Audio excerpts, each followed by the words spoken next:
Well, Oscar, it's great to be able to catch up here with you at the McLaren Technology Centre, your new home away from home. Tell me, now that you have the Access All Areas pass, how's life changed?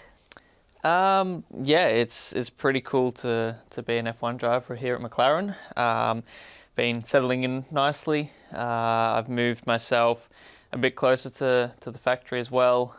So my actual home away from home now is not that far away from McLaren, which is good. And yeah, everyone's been really welcoming so far. And yeah, I'm feeling really comfortable with the team. Is it what you thought it would be so far? I think so, yeah. I think every time I come into the MTC, like, it's a pretty spectacular building. I was talking about it with a few other people, and the fact that this building was built over 15 years ago now, I can only imagine what it was like then. So yeah, it's getting more and more familiar, and feeling more like a team I've been with for a lot longer. So it's a nice feeling to have. So I want you to take me back to that moment in your life as a little kid. I mean, you grew up, 10 minutes from Albert Park. Yeah.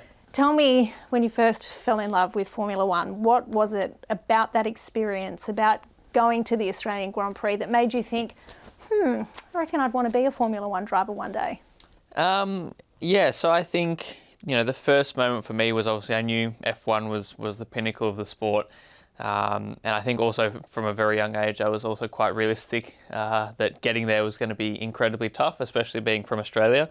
So I actually watched a lot of V8 supercars, mainly because it was much more friendly for a school kid's viewing hours, and two, it was just a bit more accessible and easier to get to. So watched a lot of that, and then went to the Grand Prix in Melbourne a couple of times and just loved it. And I think my first goal in motorsport was to become a professional driver in some form, and it was always a dream to get to F1 and get to the top, and now it's a reality. So it's pretty cool.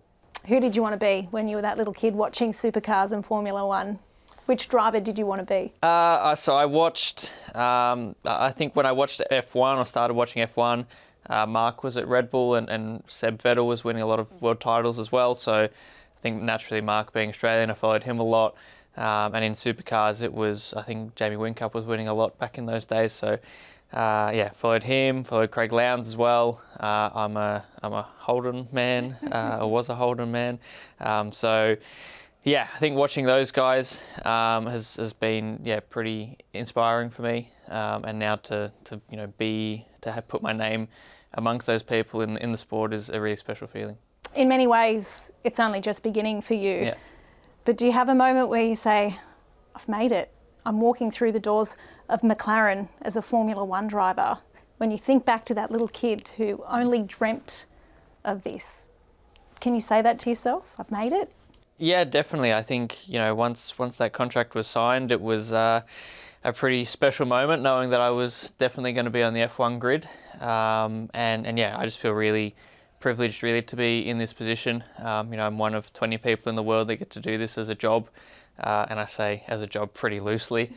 But yeah, it's just a really special feeling for me, and having certainty around my career now, and just trying to build the foundations of hopefully a long career is what's next on the list. So tell me then, what was the phone call like after your first day here to Mum and Dad to tell them what it was all about? Yeah, it was really cool. Obviously, I've been part of an F1 team previous to McLaren, but coming to this factory, especially with the architecture around it, the history around the team as well, and knowing that I'd be making my debut with McLaren as well, it had a pretty special vibe around it. So yeah, it was nice to tell Mum and Dad, about how my job is, and my sisters as well. It's been a special journey as well, and it's nice to see that especially the sacrifices for my family. It's not been an easy journey to get here, and that it's all paid off, and it's worth their while. So yeah, I'm looking forward to getting stuck in. And what do they say to you? I just enjoy it. Firstly, Mum is being Mum, and she's very excited, but also a little bit scared, which is pretty normal. Yeah, my dad's super happy, and he's gone to a lot of the races with me pre-COVID, and you know, went through the whole karting journey with me as my mechanic pretty much. And Mum, you know, more or less most of the time was looking after my sisters at home, and would have loved to have come more if she could have. But you know, that's what I mean by the sacrifices in every way. So yeah, they're just all super happy for me and can't wait to watch me. So when are they coming to watch you? Where will they be this year? They'll definitely be in Melbourne. I think they'll come to a few others as well, but I'm not sure. But Melbourne, they'll definitely be there. What will it mean to you to be sitting there on the grid at the Australian Grand Prix, knowing that you have the entire country behind you, but in particular your mum, dad and your family who've been there from the very beginning? Have you thought about the emotion of that moment yet and what it's going to feel like? Not that much yet. I think until I get there, it probably won't sink in. And I've got a lot of other things going on at the moment, trying to prepare for the season. So I've been focused on that. But yeah, to be able to race at Albert Park, you know, I grew up 10 or 15 minutes away from the track. So to be able to go and race there now, it's also my first race in Australia since I was in go-karts as well. So it's my first race at home for a long time, and it's well and truly at home, you know, almost in my backyard. So it's a special feeling and something I won't forget, I'm sure. So how do you make sure you enjoy it? Not just that, but this entire journey, because I can only imagine the pressure, the spotlight, all the other stuff that, you know, goes on around you to actually get to this moment. How do you make sure that you really enjoy it? I think just reminding myself of, you know, how privileged I am to be in this position. Like I said, I'm one of 20 people in the world that get to do this. You know, I get to drive race cars for a living, which is pretty damn cool if you ask me. So, you know, just going back to those simple things is a good reminder. Of course, there'll be a lot of pressure, a lot of spotlight. You know, it's a cutthroat business as well. But, you know, there'll be a lot of enjoyment to come from it as well, and just enjoy what the journey has for me. Now, you can't go anywhere without someone noticing you. So you were snapped at Christmas time, ripping around Melbourne with Daniel Ricciardo in a McLaren. What were you guys up to?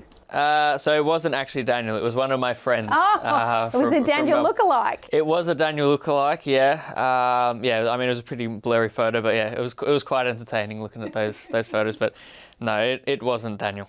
So that's, I guess, a good lesson, isn't it? In the world that you live in now, where everyone is watching your every move. Tell me then what your relationship is like with Daniel. I know he reached out to you after the furore around contracts last year. Has he been able to offer you any advice about the journey on which you're about to embark on here at McLaren?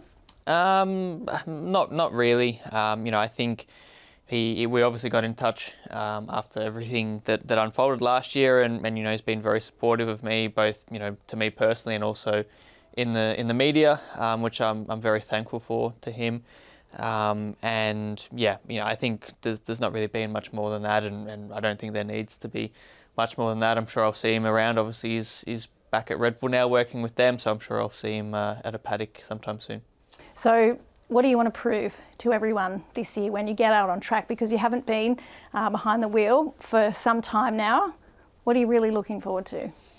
I think firstly just going racing again. Like you said, it's been a while, so just getting back up to speed, you know, enjoying what I'm doing, going back out there and driving race cars. That's what I'm here to do, and I haven't done enough of that in the last sort of 18 months. So yeah, I'm just looking forward to that first and foremost, and you know, just I guess everything that the F1 circus has in store for me. You know, I think last year being reserve driver, I learned, you know, quite a lot about the, I guess, off-track goings-on of an F1 driver.